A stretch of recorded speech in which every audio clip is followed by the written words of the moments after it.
45, verso número 1, que diz assim: José não conseguiu mais se conter.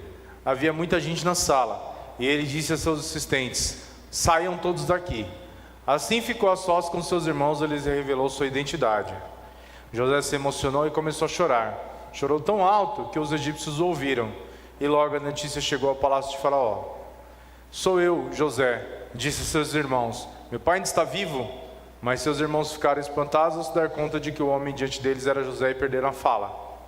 Cheguem mais perto, disse José. Quando eles se aproximaram, José continuou: eu sou José, o irmão que vocês venderam como escravo ao Egito. Agora não fiquem aflitos ou furiosos uns com os outros, por terem me vendido para cá. Foi Deus quem me enviou diante de vocês, para lhes preservar a vida. A fome que assola a terra há 2 anos continuará por mais 5 anos, e não haverá plantio nem colheita. Deus me enviou adiante para salvar a vida de vocês e de suas famílias, e para salvar muitas vidas. Amém? Na semana retrasada, a gente falou um pouco sobre a vida de José e a providência de Deus, né? Quem lembra? Glória a Deus.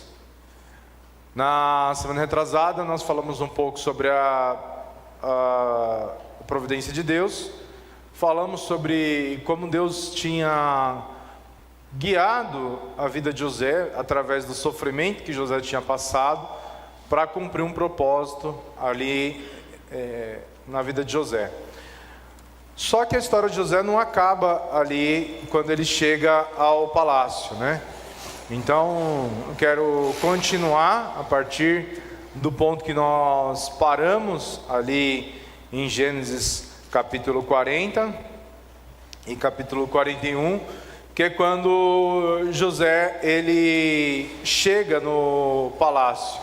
Quando José está com Faraó, a Bíblia diz que Faraó tem 2 sonhos, e desses 2 sonhos José interpreta, e a interpretação desses sonhos era de que haveria 7 anos de muita prosperidade no Egito e 7 anos de muita fome no Egito. Haveriam 7 anos de muita prosperidade, e depois dessa prosperidade haveria 7 anos de muita escassez, muita fome, que era esse o significado dos sonhos. Ao terminar de dar a revelação dos sonhos para Faraó, José então dá um conselho para Faraó, dizendo para Faraó que o que ele tinha que fazer, que aquela situação era um aviso de Deus e que aquilo era inevitável, não havia nada que pudesse ser feito para que aquela situação não acontecesse. Ou seja, Deus vai mandar 7 anos de prosperidade e depois Deus vai mandar 7 anos de fome. Só que Deus está avisando antes. E ele vai falar assim: a fome será tão terrível que ninguém lembrará do tempo em que houve muito alimento no Egito. E a repetição do sonho significa que Deus vai fazer isso logo. Aí José vai continuar e ele fala assim: portanto, será bom que o Senhor, ó rei, escolha um homem inteligente e sábio e ponha para dirigir o país. O rei também deve escolher homens que ficarem encarregados de viajar por todo o país para recolher a 5ª parte de todas as colheitas durante os 7 anos em que elas forem boas. Então ele disse: olha, durante os anos em que as colheitas forem boas, é necessário que você recolha a 5ª parte, ou seja, 20% de tudo que for produzido, seja recolhido e mantido em celeiros, para que quando faltar o alimento, esses alimentos que serão recolhidos durante os 7 anos de prosperidade, sejam suficientes para que ninguém morra de fome durante os 7 anos de escassez. Ele fala assim: então escolha um homem que seja sábio, inteligente, e ponha ele para dirigir o país. Naquele momento, quando Faraó ouve isso, ele fala assim: olha, o conselho agradou tanto o rei e os funcionários do rei, que ele fala assim: olha, quem que a gente poderia colocar para fazer isso, né, tomar conta de administrar todos os recursos durante esses 7 anos, senão o próprio José, a quem o Senhor deu sabedoria e entendimento. E aí ele colocou José como encarregado de todo o Egito. Então José era como se fosse um primeiro-ministro, o Faraó era o rei, que era o comandante máximo, supremo de toda a nação, mas tudo passava por José. E aí ele diz assim: olha, você vai ficar encarregado do meu palácio, de todo o meu povo, e todo o meu povo obedecerá às suas ordens. Só eu terei mais autoridade do que você, pois sou o rei. Nesse momento eu ponho o governador de todo o Egito. E aí ele dá o anel dele, né, que era como se fosse uma procuração. Então imagina o seguinte, naquela época, hoje isso também acontece, eu vou explicar como, né? O Edivaldo sabe exatamente, né, como que isso acontece. Naquela época, para uma comunicação, uma lei, um edito, ou qualquer coisa ser considerado, né, do próprio faraó, do próprio rei, ele tinha um anel que era como se fosse uma assinatura. Só ele tinha esse anel, e era reconhecido que quem tivesse esse anel, quem usasse esse anel, poderia ser, estava falando em nome do rei. Então, o rei era que tinha autoridade máxima, e ele dá essa autoridade para José, ou seja, como se fosse uma procuração. Hoje em dia, isso é muito comum, né? Todo mundo aqui, principalmente os empresários, empreendedores, tem uma coisa que é chamada de certificado digital. O certificado digital é como se fosse ali a sua assinatura digital. Quando você vai fazer um certificado digital, você precisa declarar que, através de prova de vida, entrevista, vídeo, de que você está solicitando aquele certificado digital. E qualquer pessoa que esteja em posse daquele certificado digital, o seu contador ou alguma outra pessoa, ele pode agir em seu nome. É como se fosse uma procuração. A mesma coisa era também José naquela época com o anel do rei. Era como se ele tivesse o certificado digital do rei. Tudo que ele fizesse em nome do rei era como se o próprio rei estivesse fazendo. E ele vai falar assim: o rei tira do dedo o seu anel, sinete, que tinha um símbolo que quando ele gravava nos documentos, aquilo era uma assinatura que era reconhecida como autêntica, né, do próprio rei. Dá para José, coloca no dedo de José, e em seguida coloca ele com roupas de linho fino, corrente de ouro no pescoço, entre outras coisas, e ele vai dizer: eu sou rei, no versículo 44, mas sem a sua licença ninguém poderá fazer nada em toda a terra do Egito. Ou seja, ele estava dando autoridade máxima para José ali no Egito. Então, quando José chega ao posto de primeiro-ministro do Egito, aparentemente tudo havia cooperado para que aquele momento fosse final na vida de José. Ou seja, ele alcançou o posto máximo. Mas havia algo ainda que era o que Deus estava preparando para que José tivesse a vitória completa e a bênção de Deus sobre a vida de José e de toda a sua família, que era a reconciliação. Que era o momento em que os seus irmãos voltariam a se reconciliar com José. Porque a palavra do Senhor diz assim: quão bom e quão suave é que os irmãos vivam em união. E quando chega lá no capítulo 42, vai contar a trajetória dos irmãos de José até eles chegarem no Egito. Eles estavam na terra de Canaã, que era uma terra vizinha ao Egito, e a fome havia alcançado toda a terra. Passam-se os 7 anos de prosperidade, e já era o segundo ano de escassez, ou seja, 2 anos de dificuldade. E durante esses 2 anos de dificuldade, eles estavam ali sobrevivendo com o que eles tinham guardado, com as reservas que eles tinham. Mas de repente ficou tão escasso que não tinha mais nem onde comprar comida.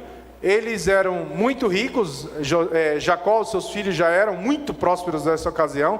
Eles eram donos de muitas terras, muito dinheiro, muito gado. Eles tinham muitas riquezas, mas não tinham onde comprar comida.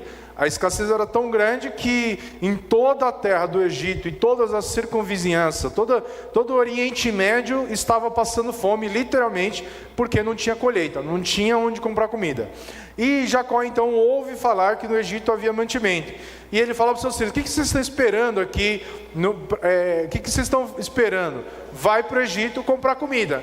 Quando eles chegam no Egito para comprar comida, eles se deparam com José. José, por ser o primeiro-ministro e governador, era ele quem fazia as vendas, quem fornecia mantimento para os povos vizinhos. Então, se viessem pessoas de outros povos, por exemplo, Canaã, que era um povo vizinho do Egito, quem recebia essas pessoas e fazia as vendas, né, dos mantimentos, era o próprio José. Eles levaram dinheiro suficiente para chegar lá no Egito e comprar comida e voltar. Só que quando eles chegam no Egito, eles vão em uma comitiva de 10 irmãos. A gente precisa lembrar que a família de Jacó era de 12 filhos, né?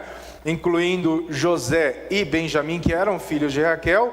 José havia sido vendido como escravo e só havia sobrado Benjamim. Jacó, ele manda os seus 10 filhos para comprar comida e fica com Benjamim, que era o filho mais novo e irmão de José, também filho de Raquel. Então, quando eles vão para o Egito, só Benjamim e Jacó não estão ali junto com aquela comitiva, mas todos os 10 irmãos estão naquela comitiva para comprar comida, para trazer mantimento para Canaã. Quando eles chegam em Canaã, eles vão, no versículo 7 do capítulo 42, diz que eles chegam na terra de Canaã, José os reconhece imediatamente. Na hora que José vê aquela comitiva de 10 homens vindo, ele já reconhece os seus 10 irmãos imediatamente. E ele então finge que não conhecia. Ele muda a sua voz de uma voz dura, lembrando que ele já estava há 13 anos sem ver os seus irmãos, aproximadamente 13 anos sem ver os seus irmãos, sem ter contato com a sua família, sem ter contato com o seu idioma, com a sua língua. Então ele já falava o idioma egípcio fluentemente, ele se comunicava no idioma egípcio e estava numa posição de extrema autoridade ali naquele contexto. E ele vai falar para aquele povo: de onde vocês vêm? Aí eles falam: da terra de Canaã, e queremos comprar mantimento. José reconhece os seus irmãos, mas seus irmãos não o reconhecem. O que era natural ali, em qualquer circunstância, qualquer pessoa poderia falar que aconteceria na vida de uma pessoa comum, né? Uma pessoa que não conhece os princípios de Cristo, os princípios cristãos. Deus preparou essa oportunidade, agora chegou a hora de eu me vingar. Não é isso que as pessoas pensam? Ou seja, o cara foi vendido como escravo, foi traído, perseguido, acusado injustamente, foi parar numa prisão, sem ter cometido absolutamente nada. Absolutamente nada. Quando a gente liga a televisão, eu não tenho hábito de assistir televisão já faz muito tempo. Mas se você ligar a televisão 4, 5 horas da tarde e mudar de canal, você vai se deparar com uma coisa que é comum, que são programas policiais. Programas policiais. Em todo programa desse, sempre tem um crime que é chocante. Crime do dia, crime da semana, e eles vão falar sobre aquilo dias e dias e dias e dias e dias e dias. E de todo tipo de barbárie que você pode imaginar. Coisa muito grave, coisa menos grave, coisa pesada, coisa mais pesada ainda. E sempre tem uma pessoa que é da família, seja a mãe, seja o pai, seja a tia, seja o irmão. E todas as pessoas em uníssono, quando elas são entrevistadas, elas falam: nós queremos justiça. Nós queremos justiça. A família quer justiça. E existe uma coisa que a própria lei previa, que era o olho por olho, dente por dente. Ou seja, se uma pessoa ela fere uma outra pessoa e a pessoa fica cega, a punição dela é ficar cega também. Se ela arranca um dente de uma pessoa, a punição dela é ter o dente arrancado também. Então era muito comum a justiça ser feita dessa forma. Ou seja, qual foi a punição? Vocês venderam, eles tinham vendido José como escravo. Então qual que seria a punição natural? Que eles também fossem feitos escravos. Pelo tempo que José ficou como escravo no mínimo. E não só eles, mas toda a descendência, os filhos, a esposa, a família, seria tomado como escravo. Isso seria justo, do ponto de vista natural. Quando José se vê diante dos seus irmãos, ele tem que tomar uma decisão muito difícil. E o perdão nunca vai ser uma decisão fácil na vida de uma pessoa. Só que o perdão, ele não é opcional para nós que somos cristãos. Nós chegamos no último culto do ano, no dia 28 hoje, 28 de dezembro, último culto do ano. E talvez você chegou até aqui porque precisa perdoar alguém, ou você precisa pedir perdão para alguém. Todos nós, ao longo da nossa vida, da nossa trajetória, nós saímos ferindo e também somos feridos ao longo da nossa caminhada. Há pessoas na nossa vida que a gente fala assim: com essa pessoa eu não falo mais, com essa pessoa eu não quero conversa, com essa pessoa eu não quero mais papo, eu não sento mais na mesa, eu não frequento mais a casa, eu não falo mais, eu não quero saber de amizade, eu não quero saber de comunhão, eu não quero saber de nada. E uma vez eu ouvi uma frase, é uma frase que a gente repete, a gente não sabe nem de onde que vem essa frase, mas é uma frase que é uma verdade que a gente aprende, né? E aquilo se torna uma verdade, porque é uma frase que é de impacto, mas tem um peso muito grande. Que você ficar com raiva ou com mágoa de uma pessoa é a mesma coisa que você tomar um veneno e esperar que outra pessoa morra. Então, quando você está magoado com alguém, você está remoendo aquilo, e aquilo você fica alimentando aquilo, a outra pessoa muitas vezes ela nem sabe que você está com raiva dela. Ela nem liga para o fato de você não tá com raiva dela, que ela nem está nem sabendo. E você está remoendo aquilo, você está sofrendo com aquilo, está alimentando aquilo, está morrendo com aquilo, porque se tem uma coisa que acontece com a falta de perdão, a falta de perdão ela produz morte na vida da pessoa. Existe um tipo de doença que é mais do que comprovado cientificamente, são as doenças psicossomáticas, que são as doenças da alma. A pessoa ela fica angustiada, ela fica em depressão, ela fica uma pessoa amargurada, ela fica uma pessoa rancorosa, ela desenvolve todo tipo de doença, adoece no sangue, pega câncer, tudo de ruim acontece com a pessoa e a pessoa não sabe por quê.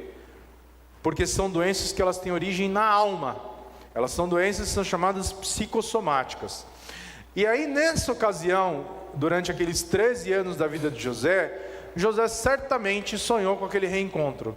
Sonhou em ver o pai novamente, sonhou em voltar para sua casa, sonhou em voltar para sua família. Imagina José voltando para sua casa, tendo fugido da prisão. Seria uma grande conquista ele poder chegar na sua casa e contar para o seu pai o que aconteceu e o peso que tudo aquilo teria no meio da sua família.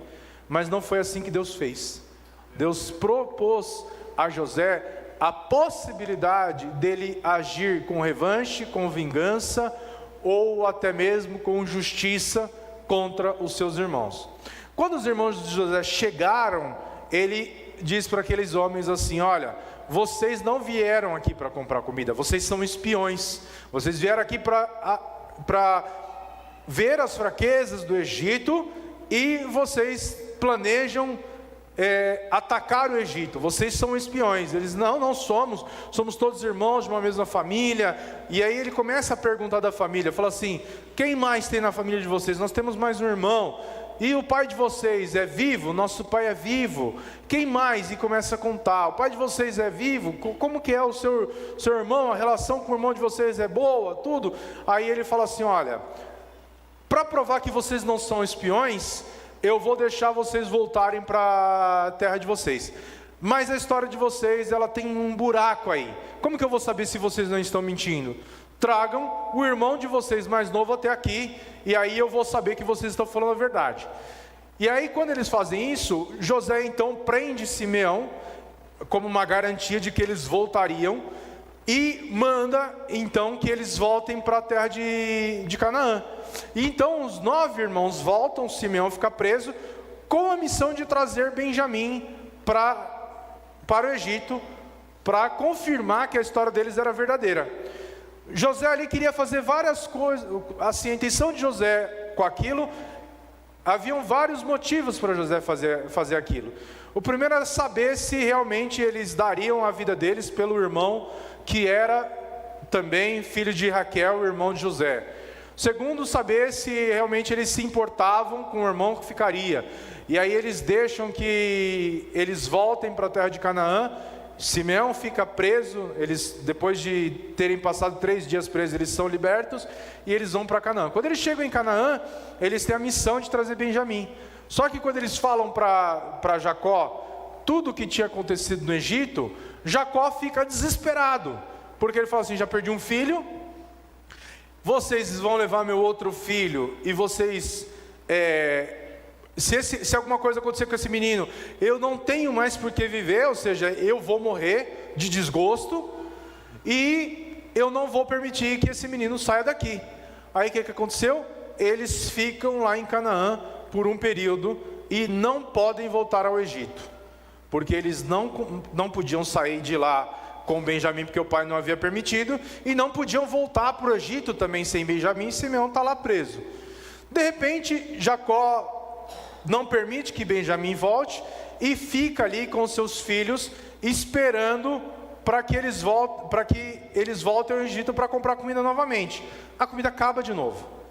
Quando a comida acaba, Jacó fala para eles: voltem ao Egito, comprem mais comida. Eles falam assim: não vamos voltar ao Egito, porque o homem de lá, que era o governador, que era José, falou que não adiantava a gente voltar se a gente não levasse o nosso irmão. Nós não voltaremos para o Egito.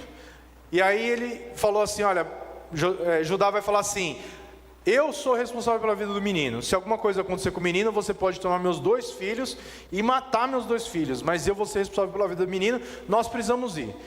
Jacó fica tão angustiado, porque ele tinha que fazer uma escolha: ou ele deixa o filho ir, ou eles morrem de fome, porque realmente não tinha comida em nenhum lugar. Não havia comida a não ser no Egito. Então ele permite que eles voltem. Quando eles voltam para o Egito, eles chegam no Egito, José vê Benjamim, vê os irmãos, solta Simeão, confirma a história deles, mas ainda não havia se revelado. Permite que eles então voltem para Canaã. Porém, José, ele arma uma trama para mais uma vez testar os seus irmãos. Ele coloca a sua taça, que ele tinha bebido com ela no almoço que ele tinha preparado para os seus irmãos, sem os irmãos saberem que ele era José, e coloca dentro do saco de Benjamim, junto com o dinheiro, e manda eles de volta para Canaã. E quando eles estão voltando para Canaã, os soldados de José vão até o local onde eles estavam, no deserto, e surpreendem eles falando que eles haviam roubado um objeto pessoal de José, e armam ali uma trama. Quando eles falam isso, os irmãos de José e de Benjamim falam assim: não, nós não fizemos isso, não há ladrão entre nós, jamais faríamos isso, fomos bem recebidos, estamos voltando com o alimento, mas se alguém for pego com a taça de José, do seu senhor, toda a nossa família pode ser tomada como escrava. Ele falou assim: não, vai ficar só o ladrão. Eu não vou tomar todo mundo como escravo, a não ser aquele que roubou a taça. E eles vão revistando cada saco de mantimento, um a um, do mais velho ao mais novo, até chegar em Benjamim. Quando chega em Benjamim, a taça de prata de José, que havia sido colocado lá propositadamente, está no saco de Benjamim. Eles voltam novamente para o Egito. E ao chegar no Egito, eles são acusados de terem roubado José, e Benjamim, que havia sido pego com um objeto furtado, então deveria ficar como escravo.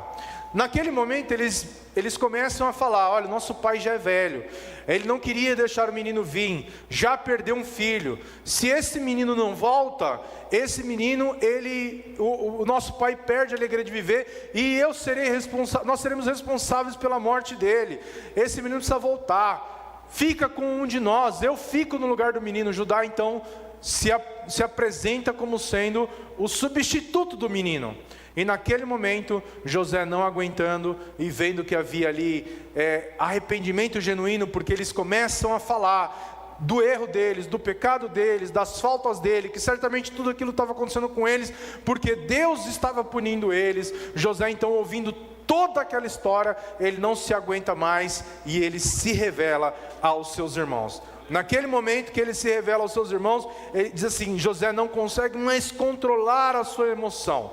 Ele manda que seus empregados saiam, e nenhum dos empregados estava ali. José conta aos seus irmãos e começa a chorar tão alto que os egípcios ouviram a notícia e chegou até o palácio do rei. José diz: eu sou José, o meu pai ainda está vivo? Olha agora José se revelando. E os irmãos de José cada vez mais atemorizados de medo, porque sabiam que eles estavam diante daquele que eles haviam feito um grande mal. Mas ao invés de José dizer: olha, vocês tentaram mal contra a minha vida, mas Deus me colocou aqui, agora vocês vão para a prisão. Olha, vocês fizeram mal contra a minha vida, mas agora vocês vão pagar pelo pecado, pelo erro de vocês. Muito ao contrário disso, José expressou aquilo que todo cristão deveria expressar, que era o perdão genuíno. Quando José fala com seus irmãos, olha só a oportunidade que José teve. Lembra que vocês me jogaram numa prisão, vocês me deixaram lá para morrer, vocês me deixaram lá para ser vendido como escravo. Por causa de vocês, eu fui acusado de traição, de adultério, fui parar numa prisão, fiquei 13 anos preso por causa de vocês, e poderia falar qualquer coisa, mas ao invés disso, a única palavra que saiu da boca de José foi: eu sou o seu irmão José, aquele que vocês venderam a fim de ser trazido para o Egito, mas não fiquem tristes nem aborrecidos com vocês mesmos por terem me vendido a fim de ser trazido para cá. Foi para salvar a vida, foi para salvar vidas que Deus me enviou na frente de vocês. Ou seja, ele reconheceu que até a traição dos seus irmãos servia para um propósito maior. Eu e você precisamos entender que nada na nossa vida acontece sem um propósito. Deus tem os meios dele de trabalhar, e ele pode usar até mesmo um pecado meu e seu para cumprir um propósito maior na nossa vida. Mas nós precisamos ter um coração humilde, submisso diante de Deus, de entender que nós não governamos a nossa própria vida, e nós precisamos saber quando erramos, pedir perdão, e quando somos ofendidos, de liberar perdão. E José não perdoou os seus irmãos porque os seus irmãos pediram perdão. José já tinha perdoado os seus irmãos muito antes deles terem se arrependido dos seus pecados. Quando José chegou ao Egito, ele já havia perdoado os seus irmãos. Ele não ficou 13 anos remoendo aquela ofensa. Ele não ficou 13 anos pensando no dia que ele se vingaria. Quando seus irmãos chegam no Egito, os 10 irmãos a primeira vez, ele já libertou os irmãos, ele já devolveu o dinheiro dos irmãos, ele já abençoou os irmãos. O perdão independe do ofendido, o perdão depende do ofensor pedir perdão. E a gente erra quando muitas vezes a gente quer usar a pessoa que vai nos pedir perdão para ser um exemplo para alguma coisa. Olha, eu te perdoo, mas você errou nisso. Olha, eu te perdoo, mas você fez isso aqui, e nunca mais você faça isso. Eu perdoo, mas isso não é perdão. Perdão independe do arrependimento do ofensor. Eu posso pedir perdão para uma pessoa e essa pessoa não me perdoar. Eu me arrependi. E eu também posso perdoar uma pessoa que nunca vai me pedir perdão, e talvez nunca nem se arrependa, mas isso independe. E quantas vezes a gente tem que perdoar? Mateus vai dizer que o limite para o perdão é 70 vezes 7. Quanto que é 70 vezes 7? Quanto que é 70 vezes 7? Os bons de matemática, 490. Quem é casado sabe que essa não é uma meta inatingível. Mas é por dia. Porque se não fosse por dia, ia ficar um pouco mais fácil de administrar. O que Jesus está dizendo com isso? Que existe um limite para o perdão? Não. O que Jesus está dizendo é que não existe limite para o perdão. E se nós nos sentimos no direito de reter o perdão para outra pessoa, nós também fazemos a mesma coisa com Deus. Nós damos o direito para que Deus também retenha o perdão dele por nós. Olha o que diz a parábola do credor incompassivo. Um homem tinha uma dívida impagável. O seu senhor perdoou essa dívida. Ele encontra com um conservo que tinha uma dívida também muito alta, e ele não perdoa essa dívida. O seu senhor então, ao saber que aquele que tinha uma dívida que era impagável, não consegue perdoar uma dívida grande, mas menor, ele diz assim: o quê? Se eu te perdoei toda essa dívida, você não poderia perdoar também essa dívida menor? Então, já que você não é capaz de perdoar essa dívida menor, então também não vou perdoar a sua dívida maior. Ou seja, se nós retemos o perdão, o nosso perdão diante de Deus também é retido. Então, se você foi perdoado por Deus, se arrependeu dos seus pecados e é grato a Deus por ter morrido na cruz do Calvário pela sua vida, perdoe. Não 7, mas 70 vezes 7. Naquele momento, José se revela aos seus irmãos, se faz conhecer, chora com eles, abraça eles e diz assim: Deus me enviou na frente de vocês, a fim de que Ele, de um modo maravilhoso, salvasse a vida de vocês aqui nesse país e garantisse que teriam descendentes. Portanto, não foram vocês que me mandaram para cá. Olha o que ele vai dizer: foi Deus. Ele me pôs como mais alto ministro do rei. Eu tomo conta do palácio dele e sou governador de todo o Egito. Deus não abençoou José por causa do Egito. Deus abençoou o Egito por causa de José. Se você quer ser uma pessoa abençoada, aprenda a abençoar os lugares onde você está. Abençoe a sua casa, abençoe a sua família, abençoe o seu trabalho, abençoe. Eu tenho, hoje, pela misericórdia de Deus, eu tenho muitos funcionários. Na minha frente todos eles são muito bons. É sair, começa a reclamação.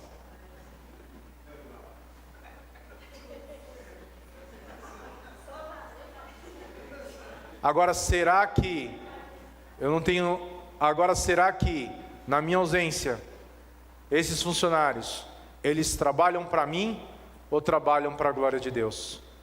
Porque a palavra do Senhor diz: tudo que você fizer, faça como quem está fazendo ao Senhor.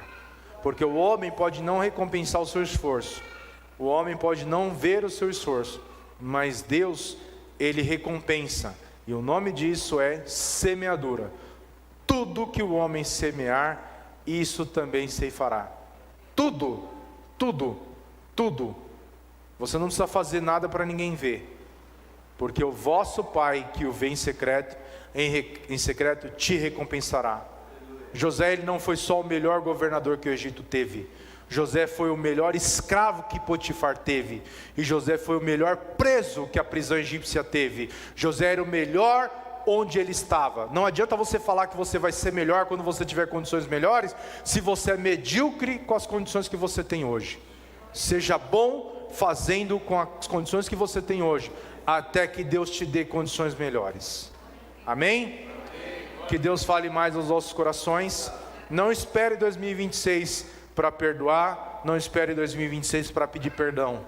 Se reconcilie com o teu irmão enquanto você está no caminho. É isso que a Bíblia diz. Se reconcilie com o teu irmão enquanto você ainda está no caminho. E que essa palavra possa falar mais aos nossos corações. E assim eu agradeço a oportunidade e as palmas louvem ao Senhor Jesus.